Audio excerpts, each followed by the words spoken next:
గాయకుడు బీఆర్ఎస్ నాయకుడు ఏపూరి సోమన్న కాంగ్రెస్ పార్టీలో చేరారు. సోమవారం నాడు ఎమ్మెల్యే కోమటిరెడ్డి రాజగోపాల్ రెడ్డితో సమావేశమైన సోమన్న ఈ సందర్భంగా కాంగ్రెస్ లో చేరాలని సోమన్నను రాజగోపాల్ రెడ్డి ఆహ్వానించారు. కొద్ది క్షణాల్లోనే కోమటిరెడ్డి రాజగోపాల్ రెడ్డి సమక్షంలో కాంగ్రెస్ పార్టీలో చేరిన ప్రముఖ గాయకుడు ఏపూరి సోమన్న. ఉమ్మడి నల్గొండ జిల్లా తుంగతుర్తి నియోజకవర్గానికి చెందిన సోమన్న ఉస్మానియా యూనివర్సిటీ విద్యార్థి నాయకుడిగా తెలంగాణ ఉద్యమంలో పనిచేశారు. తెలంగాణ ఏర్పడిన తర్వాత బీఆర్ఎస్ తో విభేదించి కాంగ్రెస్ లో చేరారు. ఆ తర్వాత వైఎస్ఆర్టీపీలో జాయిన్ అయ్యారు. షర్మిల పార్టీని కాంగ్రెస్ లో విలీనం చేయడంతో నిరాశ చెందిన సోమన్న నాటి అధికార బీఆర్ఎస్ గూటికి చేరారు.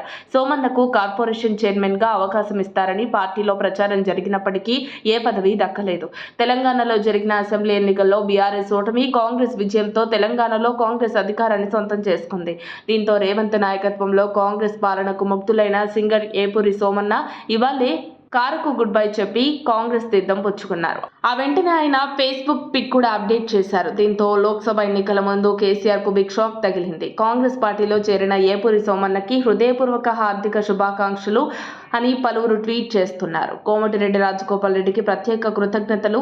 ఎందుకంటే కార్యకర్తలు, నాయకులు కానీ, ప్రజా గొంతు కళాకారులు కానీ పక్కదారి పోతుంటే గుర్తించి మరీ హక్కున చేర్చుకునే నేనున్నాననే ధైర్యాన్ని ఇచ్చినందుకు అభినందనలు రాజన్న.